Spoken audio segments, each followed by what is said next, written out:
नमस्कार। योगाभ्यास के इस क्रम में सीरियल नंबर 2 में आपका अभिवादन अभिनंदन। अब आता है कि योग में हम बैठें किस तरह से, किसी भी सुखपूर्वक स्थिति में बैठ सकते हैं, है ना। आप चाहे कुर्सी पे बैठ सकते हैं, जो सीनियर सिटीजन्स है, जो नीचे बैठे हैं तो घुटनों में थोड़ी सी प्रॉब्लम है तो सुखासन में बैठ सकते हैं। जो थोड़े साधक है वो सिद्धासन में बैठ सकते हैं। सिद्धासन का मतलब क्या होता है, एक सरलतम सिद्धासन को बताता हूँ मैं। पहले लेफ्ट हील को लीजिए, लेफ्ट पैर को, इस हील को पेरिनियम पे मल और मूत्र के बीच में टच कर दीजिए, लगा दीजिए हल्के से, और राइट को ऊपर ले लीजिए। ये है हमारा सरल सिद्धासन, आराम से बैठने का। और इसको कहते हैं चिन्ह मुद्रा, ज्ञान मुद्रा, ध्यान मुद्रा। अंगूठा और पहली अंगुली हल्के से स्पर्श की जाती है, दबाते नहीं, हल्के से स्पर्श, इस तरह से, ठीक है। और इस पे रखने के बाद में हाथों को थोड़ा सा पीछे ले लेते हैं ताकि कंधे, तनाव नहीं देना होता, एक रिसोर्सफुल स्टेट बन जाए। और नीचे बिछाने के लिए आप कोई ऐसा सीट या अपना ये छोटा तकिया नीचे रख सकते हैं ताकि क्या BNH मिल जाए, back, neck and head should be straight line. योगाभ्यास की सबसे पहली रिक्वायरमेंट है BNH, कमर, गर्दन और सिर तीनों एक लाइन में। अच्छा, अब जिसमें थोड़ा और आगे एडवांस में बढ़ सकते हैं आप, तो क्या करें, एक पैर को काफ मसल्स के बीच में डाल दें इस तरह से, और दूसरे को इस काफ के में से निकाल लें। तो ये हो गया हमारा पूर्ण सिद्धासन, जो सिद्ध लोग लगाते थे। और नीचे आप अपना कोई छोटी सी चादर वगैरह डाल दीजिए ताकि आपकी कमर गर्दन सीधे हो जाए। तो ये तो है हमारा सिद्धासन।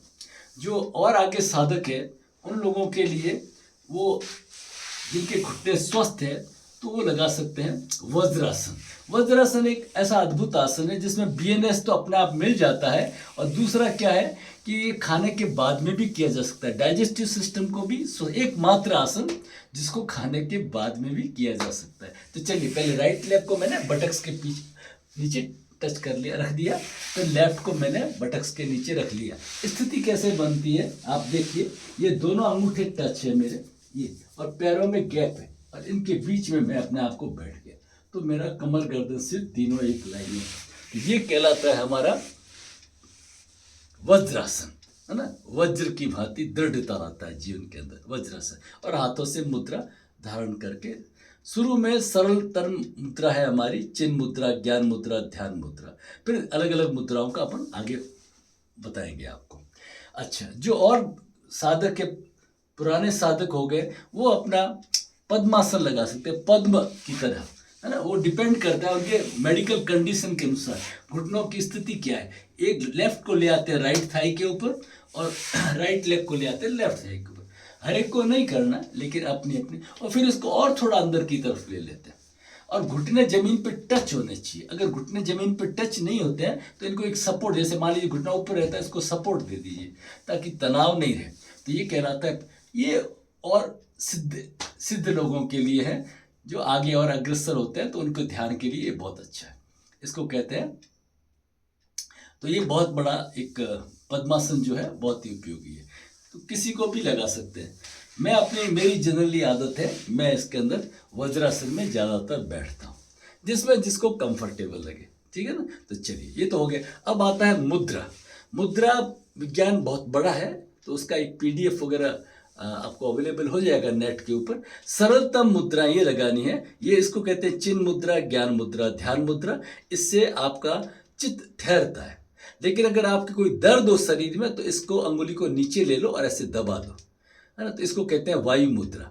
जो अंगुली थी इसको नीचे ले लिया और यहाँ से दबा दी, इसको कहते हैं वायु मुद्रा। सरल 2-3 मुद्राएं बता देता हूँ। अच्छा, वायु को लेकर के इसको 2 टच कर लिए, जो 2 अंगुलियां हैं इसको अंगूठे से टच कर लेते हैं, ये तो वायु मुद्रा है। और वायु मुद्रा के बाद इसको कहते हैं अपान वायु मुद्रा। हार्ट, BP, कोलेस्ट्रॉल के लिए बहुत अच्छा है। It is equivalent to almost, कहते हैं, सॉर्बिट्रेन टैबलेट। अचानक किसी को हार्ट अटैक वगैरह प्रॉब्लम हो जाए, हॉस्पिटल ले जाने में थोड़ी देरी हो, तो आप इसको ये मुद्रा धारण करा दें, अपान वायु मुद्रा, बहुत अच्छा काम करेगी। अच्छा, आजकल के ज़माने में वेट लॉस की बहुत प्रॉब्लम होती है, अनामिका को नीचे गिरा दें, रिंग फिंगर को, और इसको दबा दें, तो ये वेट लॉस के लिए बहुत अच्छा है, ठीक है ना। सभी का अलग अलग यूज है। ये जल तत्व को बैलेंस करने के लिए, कम करने के लिए नीचे कर दिया, बैलेंस कर दिया। इसी तरह से ये आपका वेट को बैलेंस करना है, कम है बैलेंस करना है, तो इसको कहते हैं पृथ्वी मुद्रा और इसको कहते हैं सूर्य मुद्रा। ये आकाश तत्व का है, कान के रोगों के लिए, और ये भी ध्यान का है ना। और कानों में कोई रोग वगैरह बढ़ जाए, है ना, उसमें कोई इन्फेक्शन वगैरह हो जाए तो आप उसको कम कर दीजिए, टाइनेटिस वगैरह हो जाए तो उसको कम कर दीजिए। और इसी तरह से ये वात रोग के लिए, वात को समन कर, तो चले वाते चलम चित्तम, जैसे जैसे हमारा श्वास चलता है, चित्त चलता है, उसको बैलेंस कर दिया। और वायु के कारण जो रोग होते हैं, रोमेटिक पेन, अर्थराइटिक पेन, तो उनको इस तरह से अपन इसको कहते हैं वायु मुद्रा। तो इस तरह से बहुत सारे कॉम्बिनेशन है। लेकिन इन जनरल कोई पेशेंट है जिसके अंदर एनर्जी का लेवल, किसी में भी एनर्जी का लेवल कम है, तो ये प्राण मुद्रा बहुत पॉपुलर है। ये पीछे वाली 2 उंगलियां हैं, पीछे वाली इसको लगा दी, ये प्राण मुद्रा कहते हैं।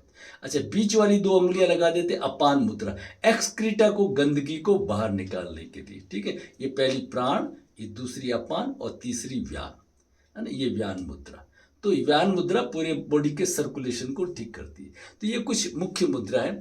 अच्छा, ये जो भैरवी मुद्रा कहलाती है, जो भगवान बुद्ध लगाते थे लेफ्ट हैंड के पीछे, ऊपर राइट हैंड, इससे भी एक सर्किट बन जाता है, ऊर्जा का प्रवाह बाहर नहीं जाता है। तो ये छोटी छोटी मुद्रा है और बैठने का तरीका है। रिक्वायरमेंट क्या है हमारी? रिक्वायरमेंट है BNH, back, neck and head should be in straight line, है ना। तो इस तरह से हम मुद्राओं का अभ्यास कर सकते हैं।